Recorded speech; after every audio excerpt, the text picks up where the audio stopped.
Hi friends, welcome to me YouTube channel. ఇప్పుడైతే జటధార movie గురించి మాట్లాడదాం. ఓవరాల్గా మూవీ కోసం చెప్తాను. ఫస్ట్ దీనికోసం మైనస్లు ప్లస్లు మాట్లాడే ముందు నా ఛానల్ సబ్స్క్రైబ్ చేసుకోండి, అది చాలా యూజ్ అవుతుంది మనకి.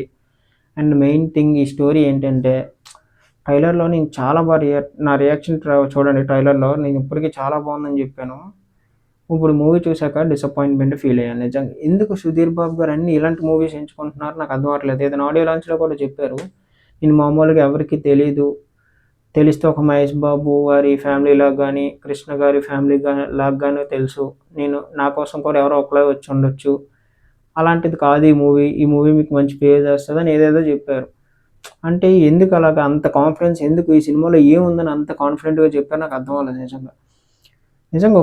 ఇందులో మెయిన్ థింగ్ ఏంటంటే స్టోరీ మంచి కాన్సెప్ట్, ఒప్పుకుంటాను. నిజంగా కాన్సెప్ట్ చాలా మంచిది, బాగుంది.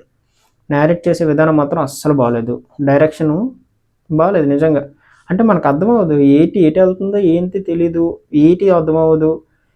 అంటే కొన్ని బ్యాక్గ్రౌండ్ స్కోర్స్ ఇచ్చేసి దేవుడు మ్యూజిక్ ఇచ్చేస్తే సరిపోద్ది అనుకున్నారో ఏంటో, నాకైతే అర్థం అవ్వలేదు నిజంగా.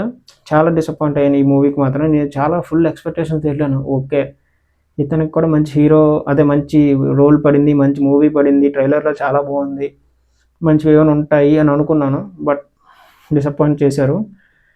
కానీ యాక్టింగ్ మాత్రం చాలా బాగా చేశారు. ఇందులో ఒక సాంగ్ ఉంటుంది, సమ్ డివోషనల్ సాంగ్, అది దేవుడిది, శివుడిది.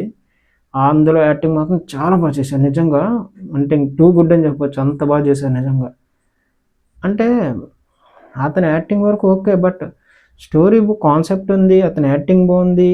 అక్కడ అంటే హారర్ క్యారెక్టర్ చేసిన ఆవిడ కూడా యాక్టింగ్ బాగుంది. బట్ ఎందుకు కనెక్ట్ అవ్వలేదంటే మనకి డైరెక్ట్ చేసే విధానం బాగాలేదు.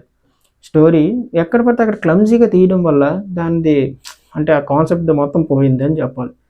నేను ఎక్స్పెక్ట్ చేసినంత లేకపోవడంతో బాగా డిసప్పాయింట్ అయ్యాను. ఈ సినిమాకి అయితే నేను మనీ వర్త్ అని చెప్పను, వేస్ట్ అని చెప్తాను. ఎందుకంటే డబ్బులు వేస్ట్ చేసుకోకండి. దీనికన్నా ప్రీ వెడ్డింగ్ షో కానీ లేకపోతే ది గర్ల్ ఫ్రెండ్ మూవీకి వెళ్ళిన రెండు చాలా బాగున్నాయి. రెండు ఒకటి బెస్ట్ అని చెప్పలేను, రెండు చాలా బాగున్నాయి. మీకు టైం ఉంటే రెండు చూడండి, లేదంటే మీ సెలక్షన్ బట్టి ఒకటి ఎంచుకోండి. ప్రీ వెడ్డింగ్ షో అయితే comedy show, the girl friend అంటే కామెడీ కాకుండా కొంచెం ఎంటర్టైన్మెంట్ లాగా ఉంటుంది. మీరే మీ సెలక్షన్ డిసైడ్ చేసుకొని రెండిట్లో ఒకటి డిసైడ్ చేసుకోండి. ఇది మాత్రం నేను సజెస్ట్ చేయను, అస్సలు బాగాలేదు మూవీ. ఎలాగండి వేస్ట్, మీకు మనీ వేస్ట్ చేసుకోకండి. అండ్ ఇప్పటివరకు నా ఛానల్ చూస్తూ ఉంటే సబ్స్క్రైబ్ చేసుకోండి, లైక్ చేయండి, షేర్ చేయండి, సబ్స్క్రైబ్ చేసుకోండి, మర్చిపోకండి.